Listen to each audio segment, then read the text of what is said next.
So the Maverick move right now, it's happening as we speak, Gina. So it's my job to stand up and to fight the fight for what our people need when it comes to this saying that we use is everybody goes home. And everybody's got to go home to their families at the end of their shifts. So the Maverick move, I'm standing up, and I got to fight the fight to get our people what they need to do their jobs. Welcome to Making Maverick Moves, the podcast where we explore the bold decisions and unorthodox paths taken by extraordinary individuals. I'm Gina L. Osborn, and today's episode is both timely and sobering. In November, just before the devastating wildfires swept through Los Angeles, I sat down with LA City Fire Chief Kristin Crowley. At the time, Chief Crowley shared with me a maverick move she was making, one rooted in the reality of operating a fire department with limited resources. She spoke candidly about the challenges of fulfilling her mission without the funding or tools her team desperately needed. Little did we know that within a month and a half, her words would take on an even deeper significance. As fires ravaged communities like Pacific Palisades, reservoirs ran dry, fire hydrants failed, and lives were changed forever. Chief Crowley faced intense criticism in the aftermath, particularly for publicly addressing her department's 3 years of budget cuts. Some accused her of deflecting blame, others saw her as a leader speaking hard truths in an impossible situation. Today, we revisit that November conversation, recorded before the fires, where Chief Crowley revealed her maverick move in the making. It's a testament to the complexities of leadership under pressure. So let's dive in. Welcome to the show, Chief Crowley. Thank you so much. I'm so excited to be here and have some time with you to talk.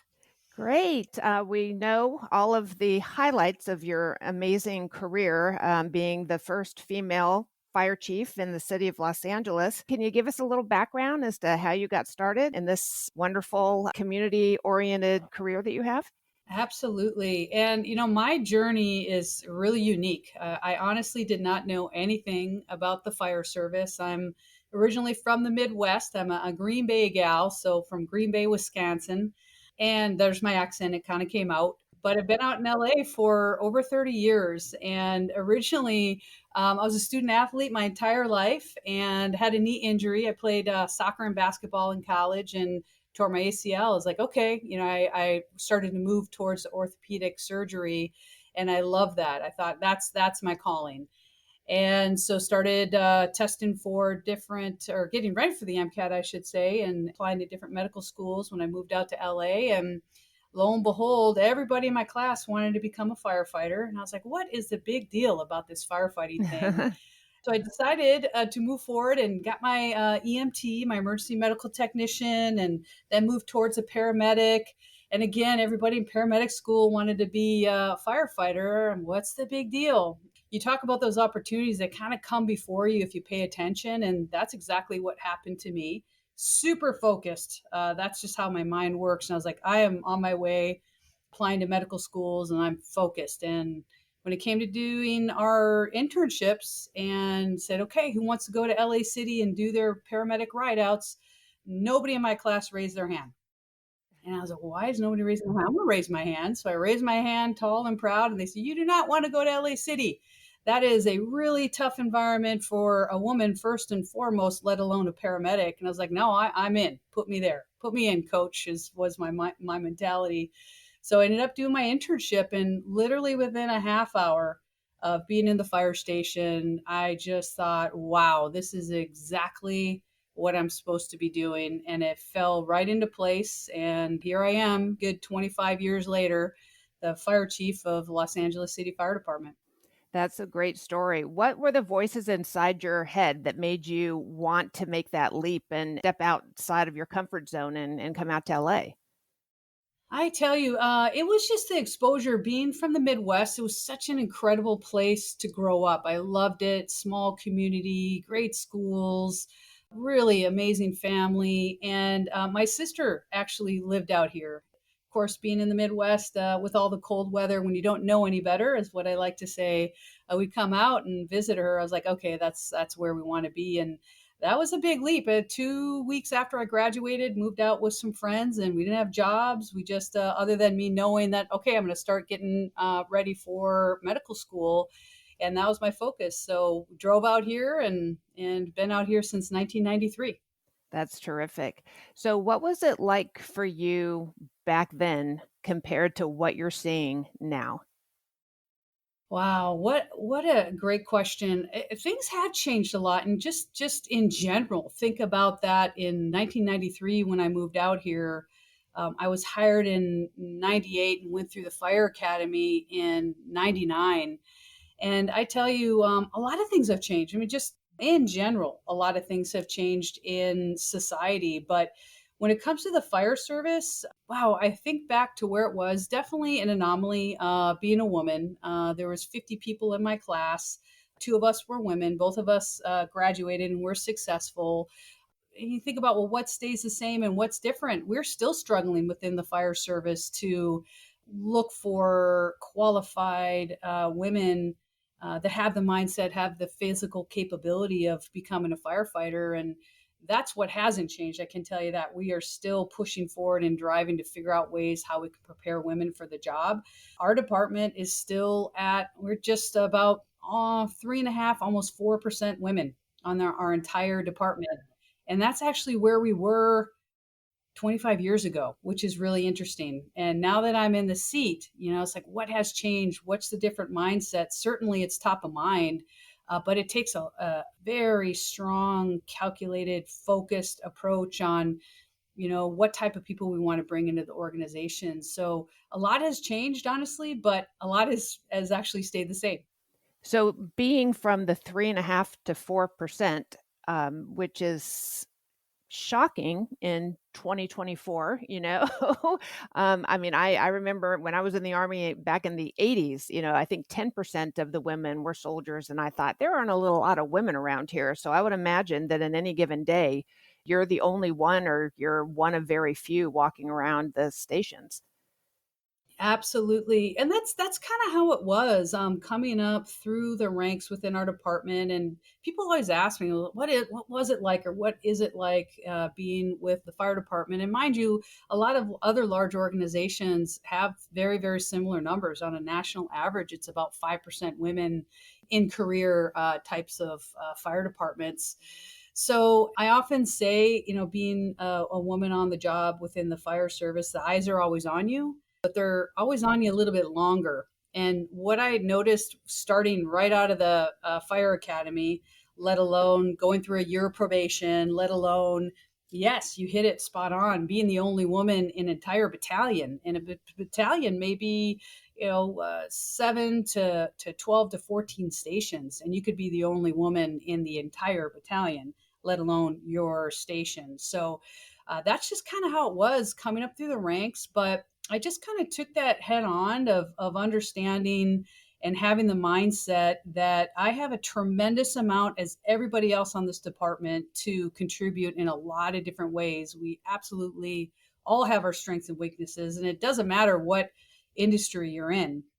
But what helped me throughout my career is having a strong sense of purpose and being comfortable in my skin, and also just pushing forward and making sure that honestly, I felt like I'm going to work harder. I'm going to actually outpace everybody. I'm going to work harder. I'm going to learn my job. I'm going to learn and understand how to train others around me. I want to set that example to everybody of what it's like to be somebody who is full in and understands how important this job is to the community. So I also had to learn how to turn down that noise. And I think that when we all take a big step back, it's that self doubt. I certainly, for sure, had that and still have it throughout my career. But I learned a way to turn that down.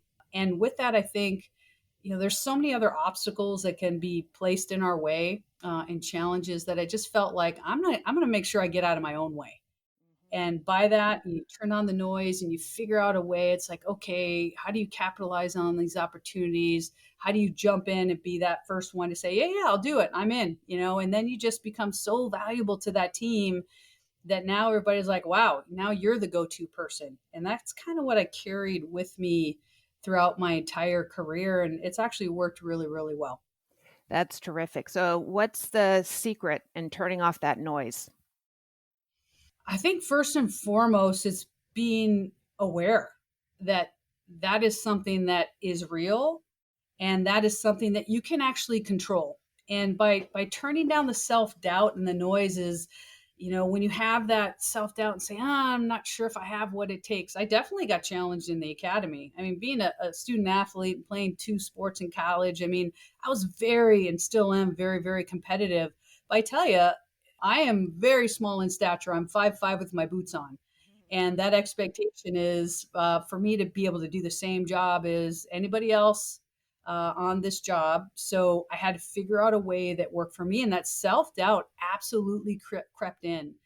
But I learned that very early on. It's like, okay, this is not helping. So how do I push through it? And the way I push through it is setting yourself up for success, meaning, are there other opportunities to help me shore up in areas that I don't feel so confident in? How can I get myself out there so that I'm going to learn it? I'm going to move past it.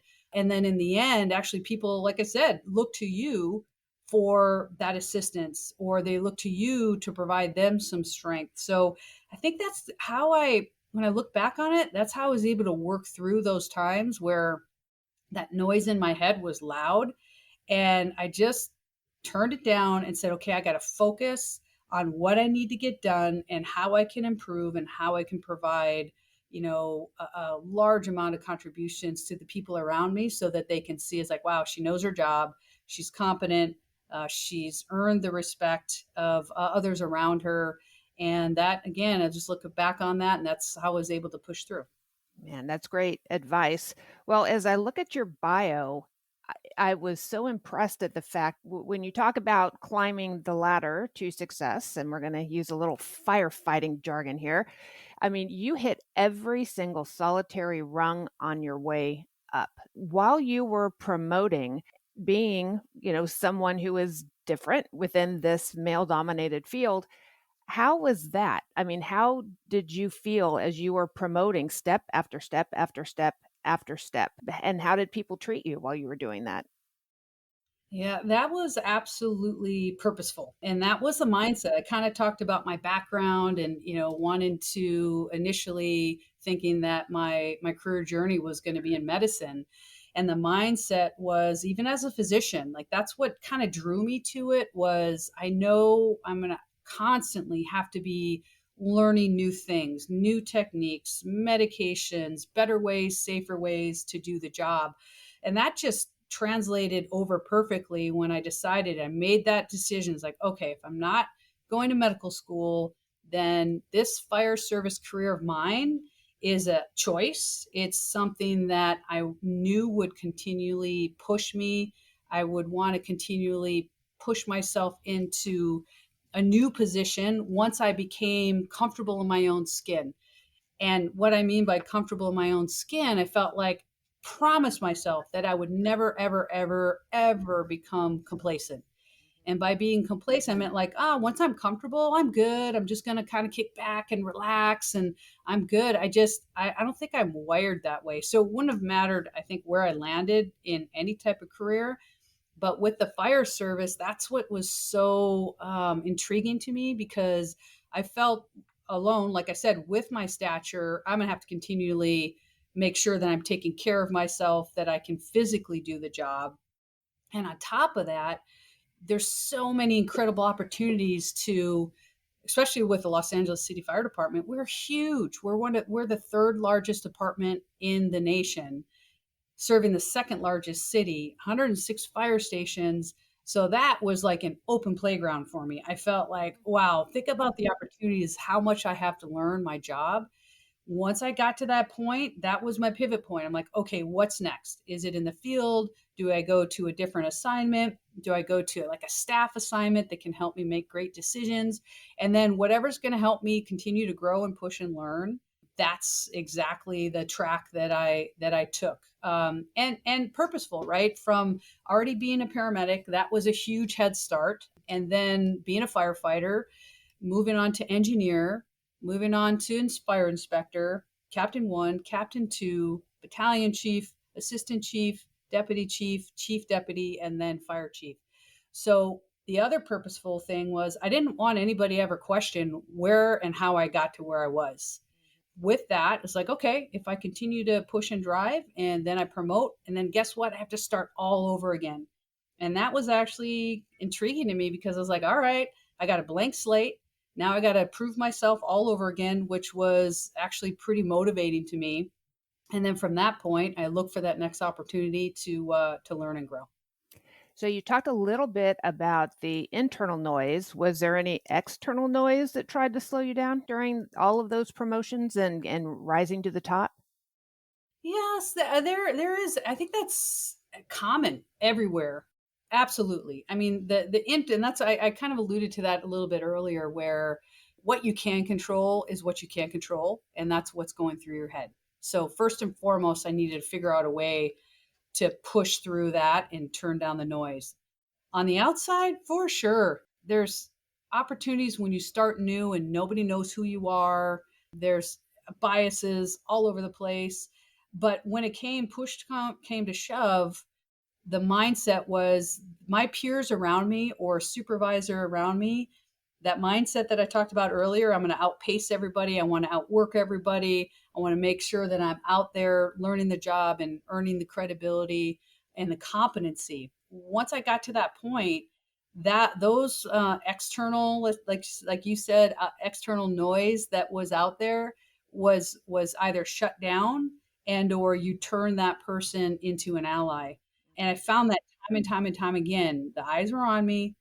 They're on me a little bit longer. But once they saw that work ethic and the mindset that I was bringing to the team, they're kind of like, wow, I got to get out of her way, right? Or I'm here to help her or whatever. But I also want to be mindful that there were more than a handful of times in my career where, yeah, things weren't always so great, just from statements or things that happened in and around me. And I had to learn really early on in the job. And this happened very early on with, about 3 years on the job. And something happened and where a supervisor just kind of came forward. And I tell this story because it really helped shape my ability to create, let's just say, healthy boundaries with what I'm going to actually accept, the type of treatment, and what I'm not going to accept. And it happened really early on.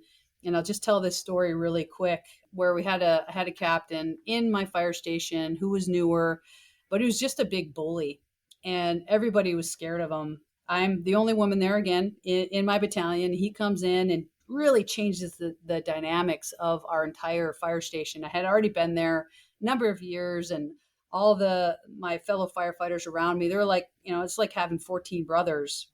And he came in and really changed the environment. We're sitting down in lineup, and that's just when we get together in the morning. We go over new material. We talk about what's going to happen for the day. And this is what he said verbatim. He said, there's three things I hate in the fire station: hand lotion, hair dryers, and female firefighters. Oh, wow. And he said it in front of my brothers. And I thought, I just sat there for a moment, and I didn't want to overreact. I took it in, and I looked around, and nobody said anything. They were all afraid of him. He just went on, and we finished lineup. And after that, I had one of my more senior members come up to me and he said, Kristin, do you want me to say something to him? And I said, no, I got it. And he looked at me. You should have seen his face. They didn't know what was going to happen. And again, this was with 3 years on the job, and had already proven myself to my crew. And it's like, all right, this is my time to do something. So I didn't lose my mind. I didn't allow myself to get emotional about it. I just took a deep breath and he said, "Are you sure?" I said, "No, I got it." And everybody was on pins and needles. They thought I was going to call the chief. They thought I was going to, make everybody get detailed out of the station. And I said, "No, I got it." Just calmly walked into the front office, shut the door behind me. And you could not have heard a pin drop. Everybody was like, "Oh my gosh, what's going to happen?"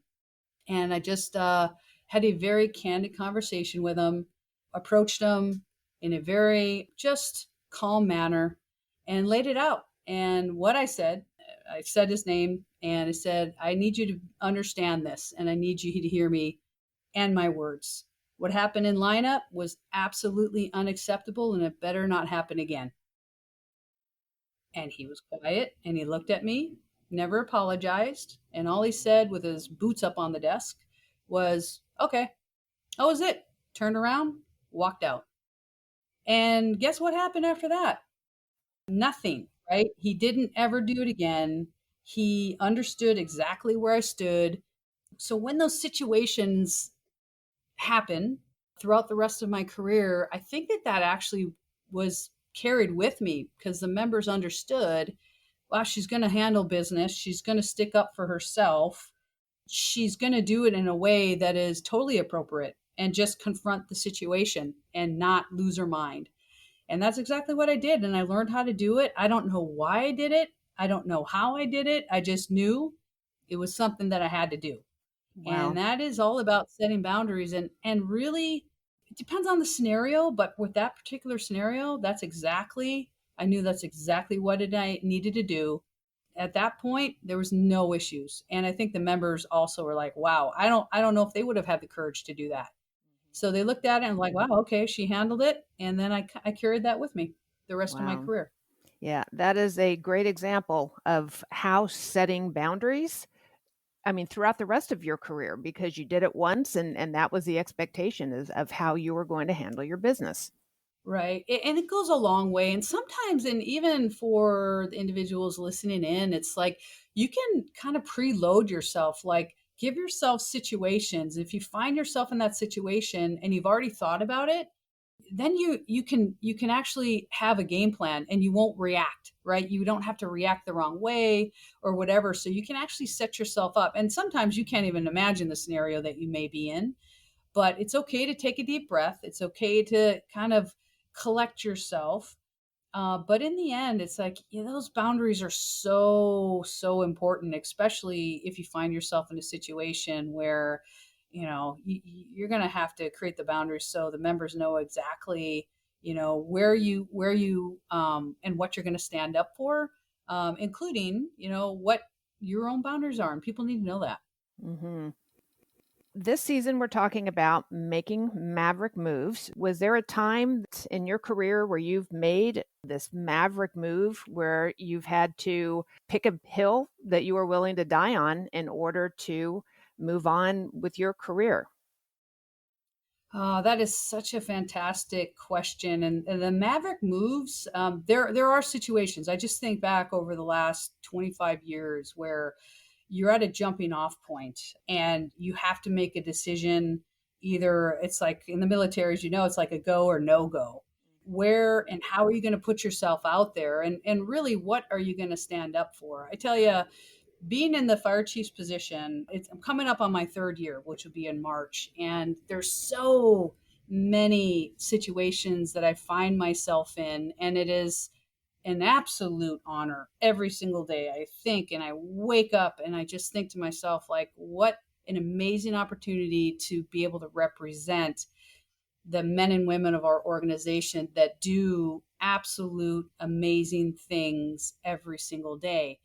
And it's up to me to advocate and to fight for the things that our people need to do their jobs. And I find myself right now, currently in a position where you talk about a maverick move when budgets are tight and we have to make some really, really tough decisions in regard to how we're going to operate and how we're going to be able to provide services to 3.8 million people in the city of Los Angeles. And when things get tight, the Maverick move it's happening as we speak, Gina. Mm. And I'll just describe this feeling that I'm having right now. And the city is in a budget crunch right now.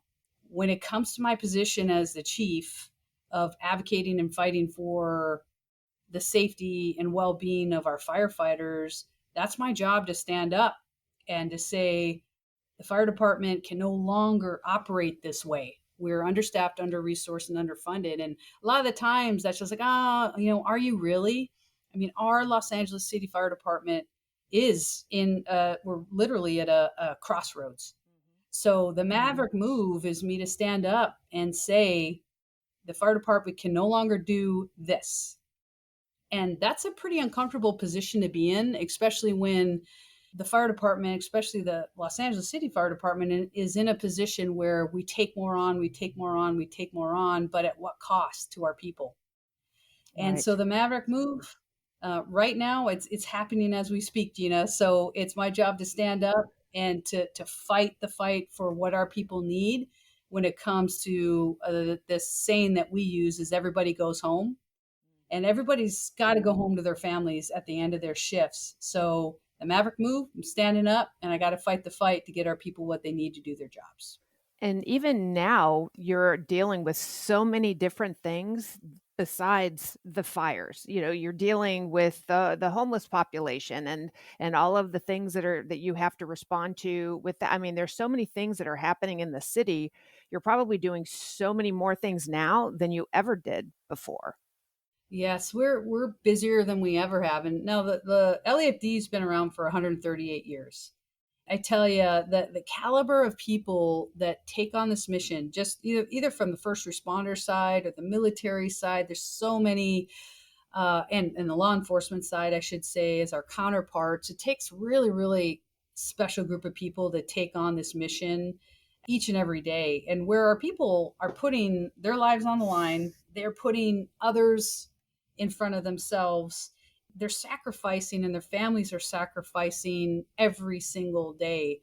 So we're busier than we've ever been within the city of Los Angeles. And you hit on a couple points, from the fires to, assisting the city with the unhoused population.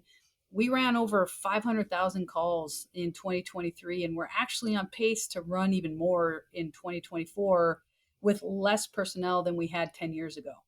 To be able to stand up and communicate and have strategies and innovations and efficiencies are really important. You just can't stand up and complain.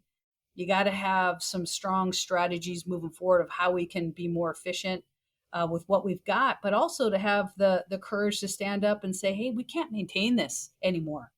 So we have to be really smart and really calculated in what types of services the LAFD can continue to provide. And because we are spread very, very, very thin, and we're focusing back on our core fundamentals of emergency services and fire and emergency medical services. And that's our core mission, core fundamentals of who we are. So, we have to recalibrate, and that's okay, but we can't keep doing more with less. And so we're just going to be super smart about it. So what are the consequences? Every Maverick move has a consequence. So what is the consequence for you taking on this fight? Yeah, so it's the consequences are, and it's not a really comfortable position to be in, right? You make these Maverick moves, and I'm sure as you talk to other people, like you said, there's consequences to everything. And if you're willing to take something on, and this is where we are, this is our reality. So the consequences are our service delivery model is going to look a little different. The way that we provide services when somebody calls 911, if it's not quite to the level of where and what and how we utilize our limited resources, then we have to come with other solutions of utilizing other types of services within the city, something that's non-emergency, something that might take a little bit more time to get there versus the normal way we'd send a fire engine, a fire truck, or an ambulance to provide a low-level type of service. And that's a consequence. It's like, okay, we can't keep doing it because we have limited resources. So our service delivery has got to change. And that's uncomfortable, right? It's easy for us to just keep doing it and keep doing it. But I tell you, we're at that tipping point when it comes to taking care of our people. And, what are the consequences of our own actions if we keep doing the same thing? And I tell you, our firefighters are tired. Our firefighters are getting injured. Our firefighters are making mistakes because of their fatigue. So something's got to give. And, that's the Maverick move that we just talked about. It's like, okay, we got to do things different. We got to take care of our people. We have to continue to serve the communities and the public, but it's going to look a little different.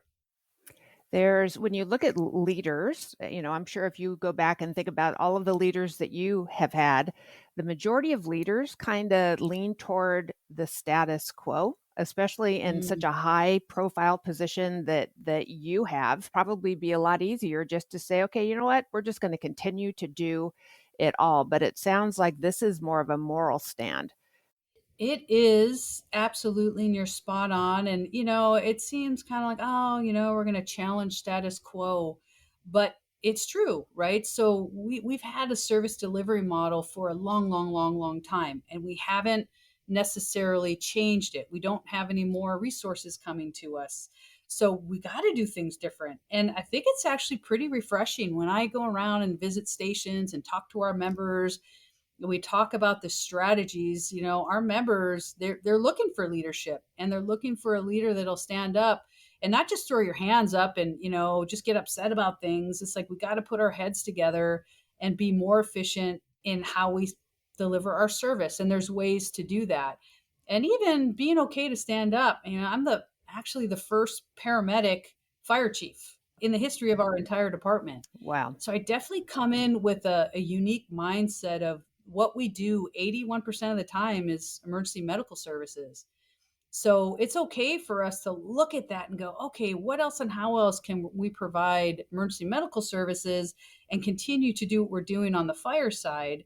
And that's where we can get super, super creative. We're created new types of service delivery where it's a fast response vehicle. It's got 2 people on it, not 4. We've got advanced practitioner units with physician assistants and nurse practitioners on it that can actually provide a higher level of care.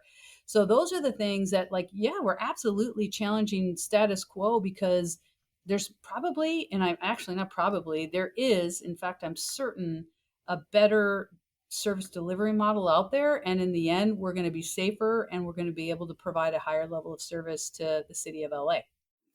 So, what advice do you have for leaders out there who are listening, who are sort of in a similar scenario and they're at this cusp of having to make a maverick move? I think any Maverick move, you don't want to do any type of a knee jerk reaction, right? Because we talked about it earlier. Like, what are those unanticipated consequences? We got to think about that. So my advice would be, make sure you're not making a decision in a silo, right? Because when you're in that leadership position, and that's the beauty of being in this position, and reminding myself every single day, there's zero ego in this, and that's refreshing to a lot of people, because there's no other agenda other than taking care of our people and taking care of the community. So my advice would be, make sure that you're collaborating, that you're talking, you're using other people outside of your inner circles, before, if you've got that time frame, before you make these maverick moves, because you have to look at it from so many different angles. I've already learned with some maybe smaller maverick moves that I've had to make in the over 2.5 years I've been in the seat, and not everything has been perfect. So you just adjust to it. It's like, okay, well, that didn't go as planned. So, wow, I need to talk to more people before I make a big move. And it's okay to look yourself in the mirror and go, okay, that didn't go well, or that didn't go how I thought it would go. Don't dig your heels in. You can always, always, always make an adjustment. And on top of that, before you make the decision, make sure that you're looking at it from multiple angles, and you've got people that you trust in your inner circle, but then also bounce that off of people that can give you a different perspective. And then you can really minimize those impacts that you weren't thinking about. Thank you, Chief Crowley, for being on this show. You've just epitomized the authentic leadership, and you're such an innovative thinker. We are really happy and proud to have you as our fire chief. Well, thank you so much, Gina. Really appreciate the opportunity to speak with you. And wow, looking forward to seeing what else we can do. That was Chief Crowley back in November, issuing a warning before the firestorm. She saw the danger ahead, sounded the alarm, and fought to be heard. But no one listened. When we come back, we'll dive into what happened next, how Chief Crowley refused to back down during the 2025 California wildfires and made her boldest Maverick move yet. Looking for a keynote speaker who redefines leadership? Meet Gina L. Osborn. As a U.S. Army Cold War spy catcher and FBI special agent executive, she knows what it takes to lead through chaos, crisis, and change. Her secret? Making Maverick moves. Bold, fearless strategies that break barriers and shatter limits. If you want your audience to think bigger, lead stronger, and own every room, Gina delivers. Book Gina L. Osborn today and unleash the Maverick mindset at your next event. Visit GinaLOsborn.com/makingmaverickmoves. Welcome back. Last year, Mayor Karen Bass cut the fire department fiscal year 2024-2025 budget, according to Chief Crowley, by $17 million. Making her Maverick move, Chief Crowley wrote a memo to the mayor and the city council in December, stating these budgetary reductions have adversely affected the department's ability to maintain core operations. By early January, the wildfires ravaged Los Angeles. Fast forward to today, and we've seen the consequences play out in real time. Over 40,000 acres burned, 16,000 structures lost, 29 lives taken too soon. When Mayor Karen Bass stood at the podium in the midst of the crisis, detailing the budget cuts, she said there were no reductions that were made that would have impacted the situation we were dealing with over the last couple of days. Chief Crowley knew she couldn't stay silent. She made the ultimate Maverick move, stepping in front of the cameras on Fox 11, NBC, CNN, and CBS to speak her truth. My message is the fire department needs to be properly funded. And it's not. It's not at this point, and we've got the justification. We know where our gaps in service are. We know we need 62 new fire stations. We need to double the size of our firefighters. The growth of this city since 1960 has doubled, and we have less fire stations. She didn't just point fingers. She laid out the facts. The LA City Fire Department runs 1,500 calls a day and conducts 650 daily patient transfers. Fire service calls doubled since 2010, resulting in a 55% increase with 68 fewer firefighters. I do believe if we would have set ourselves up appropriately over the past 3 years, we would have been in a better position of what had happened here in the city where we lost homes and we lost lives. And when asked if the city had failed her, she said yes. Those 3 letters shook the city. Some called it courageous, a chief standing up for her troops in the face of one of the worst urban firestorms in history. Others called it a desperate act, even reducing her to a DEI hire.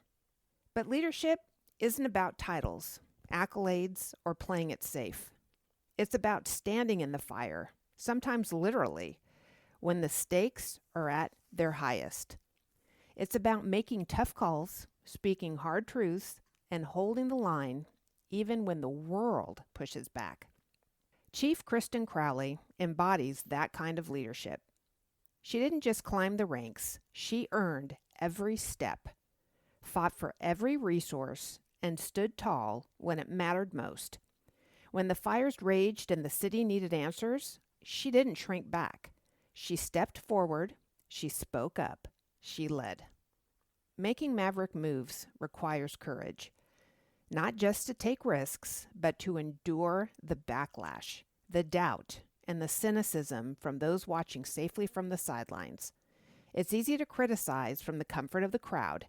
It's easy to take pot shots at the gladiator in the arena, the one who's bloodied and bruised, doing what so many others wouldn't dare. Theodore Roosevelt once said, It is not the critic who counts.